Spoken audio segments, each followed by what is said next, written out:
say that, as Shalom Aleichem once put it, if you try to forget that you are Jewish, they are going to remind you of it. And that's what was the Jewish identity of my generation and 3 generations before that in the Soviet Union. So Even being reminded from the outside. And there was that year, 1989, when it suddenly disappeared, and there was a vacuum of Jewish identity, because elsewhere it was based on some tradition, on the shul your father went to, or the synagogue, or the community. It didn't exist. It has been non-existent in the Soviet Union for the previous 70 years. What did exist was all sorts of restrictions for accepting you to college and to specific work and promoting you. So it was only an external definition rather than an internal one. Yeah, of course, it was forced on you. You are Jewish because you are discriminated against. This is not something you need to learn. You just feel it when you're not admitted to the job you're seeking or to the college you want to enter. And afterwards, there is that vacuum. And suddenly, Jews from all over the world start coming with their own notions to colonize, let's say, or to cultivate or to civilize the Russian Jewry, and to explain to us what it means to be Jewish. And all of those emissaries, let's say, they have different notions. Because some of them, especially the ones from the Jewish Agency, just want us to board that plane and go to Israel and forget all about the place we were born in, and never mind the tradition that probably was or was not there, because no one was commissioned to do that, and that's what they were doing. At the same time, there were lots of emissaries from Chabad who never cared about anyone emigrating or staying put. Or rather, they would prefer us to stay put, but within their denomination. And then there were other institutions that promoted Jewish culture, Jewish tradition, religious tradition, secular tradition, or Israeli, or some other. But in this competition, it so happened that instead of the community that wasn't, no new community actually could emerge, as long as there was no common understanding. So the biggest group, which probably has Jewish identity in Russia nowadays, this is probably the group I belong to. We are maybe 140,000 people in Moscow alone.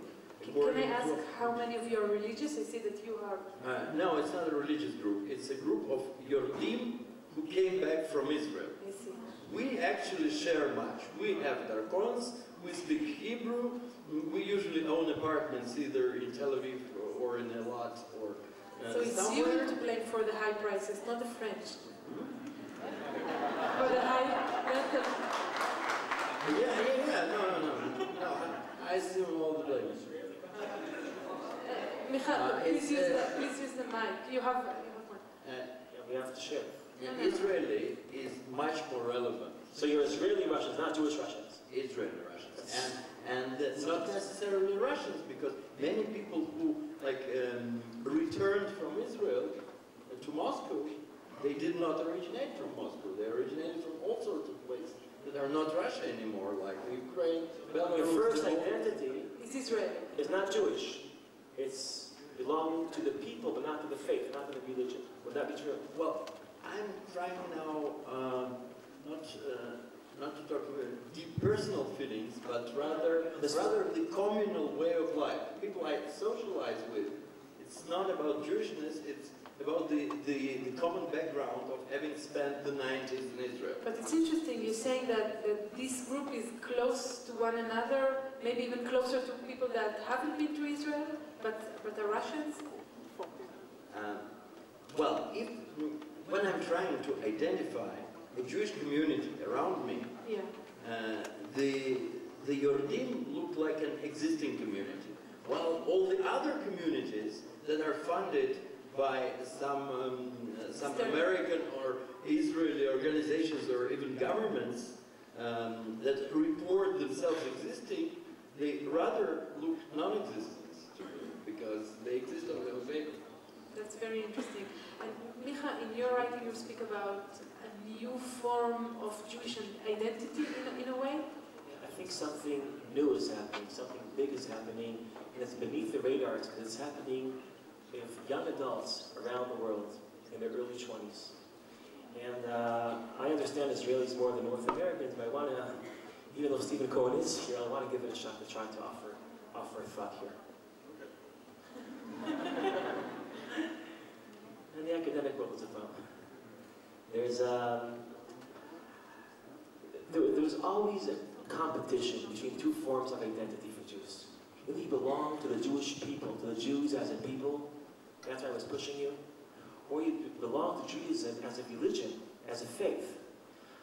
And the problem was, they were, both of them, from biblical times, they were always there as forms of identity, and there was always some kind of a competition between the two. About 15 years ago, Aviv Beit Yehoshua, an Israeli very important writer and thinker, tried to capture this by saying the Jews are not normal. The Jew, being a Jew, is an androgynous.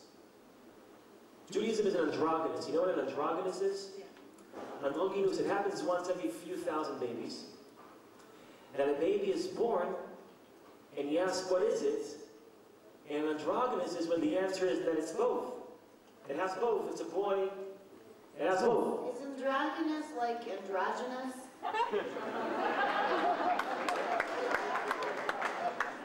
Now you will go. Now, so I don't think Yeshua discovered that. I feel like an asshole. I'm sorry. I'm putting it in my mouth. Okay, you're forgiven and you can go on. No, actually, my sister just gave birth, and she told me, no, you go hear Sarah Silverman. I told her, I'm going to speak with Sarah Silverman. No, you're going to listen to her. By the way, she did give birth to androgynous. A nice, beautiful girl. Mazal tov. If you can write her a card, I'll make her day. Done. I'm serious. So Aviv Beit Yehoshua had this great observation that Judaism is not a normal phenomenon. Because religion and peoplehood is always separated. I can be Canadian by nation and Catholic by religion. Canadian by nation and Protestant or Shinto or Buddhist by religion. But Judaism is 100% nation. It's Am Yisrael with memory and language and all the characteristics of a nation at the same time. It's 100% of religion with ritual and faith and all the works. And when it's both a religion and a nation, there's always a competition between the two. That's what makes Jews so, it's so hard to define Judaism because Jews are walking paradoxes. In a deep sense, I think for the past 150 years, what's been done, there was an attempt to create an operation to determine what this is. Because as you know, when an androgynous is born, what they do is they have to operate to determine the sex. I think that in the past 150 years, Judaism has gone through a violent operation trying to determine what we are. In Israel, secular Zionism is a very successful reform movement. They're trying to reform Judaism from being a religion to being a nation. Founding identity, on shared language, on going to the army, on living in Israel. At the same time, the North American dominant experience was trying, by the way, officially by the reform movement in 1885, this is how they articulated in the beginning. By the way, they reformed themselves since, many times. But in 1885, the definition of the reform movement that captured North America was to reform Judaism from being a nation to being an ethical, universal religion. So we have two reform movements going on. One taking place, being very popular in Israel, secular Zionism, trying to redefine Judaism as only a nation, and doing everything it can to erase the religious aspects. In North America, doing everything it can to erase the national aspects and emphasizing the religious aspects. Something big happened in the 20th century. I think after the 20th century, we all realized, both in North America and Israel, that the operations failed. that today we're trying to celebrate that paradox and not erase one of its poles. I want to tap into what Stephen Cohen said. Yeah, this is a generation that tries to break all boundaries, also these boundaries.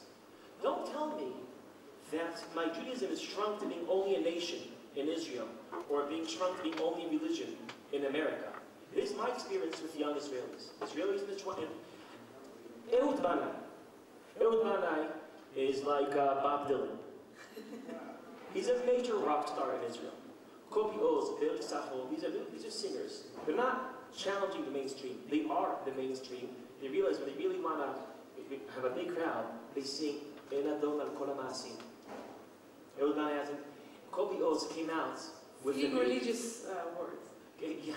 Kobi Oz comes out with a new disc called Mismorei Nevuchim. He took it from me, by the way. Yeah. He came out with a playoff on Morei Nevuchim. My book is on Morei. We actually had a show together. And when these people, they're tapping into a new zeitgeist, a new spirit of a generation. And artists are the first ones to realize that something is happening in Israel. We see a new hunger within young Israelis. And I would say what's happening in Israel is that many young Israelis are rebelling against the rebellion of Zionism. They're trying to say that Judaism is more than a nation. They are not becoming religious. This is what their parents don't understand. In the 80s, we had secular Israelis becoming religious Israelis. This is not happening in Israel. Something more important is happening. They're still secular. What's happening is not secular becoming religious, it's Israelis becoming Jews. They're not neglecting their national identity. They still have a strong belonging to the Jews as a people, but their identity is expanding. And it is expanding and it's internalizing certain traditional aspects into it. My fear is that that's not happening in North America, and I wanted to try to articulate what I'm afraid is happening in North America. Young Americans, young North Americans, young liberal North Americans, Israel is not a big piece of their identity anymore. In the 70s, there was the civil rights movement fighting for the Russian Jews. Well, that battle is over. And the ability to have a thing that you belong to the Jews as a people is loosening in America. And in America, Judaism is shrinking into religion, a great religion, a tikkun olam religion, a universal religion, but still religion. My sense is, and it's in broad strokes, that in Israel, identity is expanding. Israelis are trying to make a statement, Judaism is more than a nation. I think our challenge is in North America that the identity is shrinking to be only religion, and our challenge is to make sure that just like in Israel, Judaism is more than a nation, in America, Judaism will be more than a religion.